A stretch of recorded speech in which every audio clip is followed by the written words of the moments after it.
আল্লাহ তাআলার শুকরিয়া আদায় করছি, আলহামদুলিল্লাহ।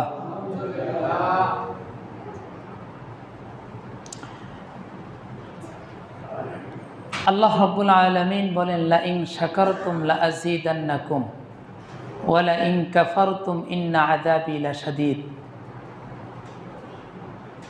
আল্লাহ তাআলা আমাদেরকে উদ্দেশ্য করে বলতেছেন, আমি আল্লাহ তোমাদেরকে যে নিয়ামত দিয়েছি, তোমরা যদি নিয়ামতের শুকরিয়া আদায় করো, কৃতজ্ঞতা স্বীকার করো, লা আযীদান্নাকুম, আমি তোমাদের নিয়ামতকে বহুত গুণে বাড়াইয়া দেব।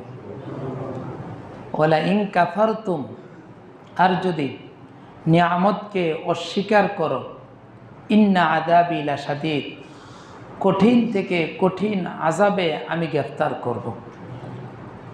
সম্মানিত উপস্থিতি,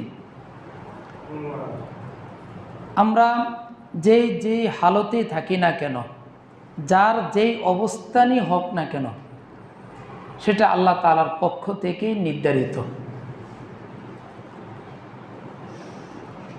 আজকে আমার সচ্ছলতা আছে, সেটাও আল্লাহ তাআলা আমাকে দিয়েছেন। আমার অসচ্ছলতা, সেটাও দিয়েছেন কে? আল্লাহ তাআলা।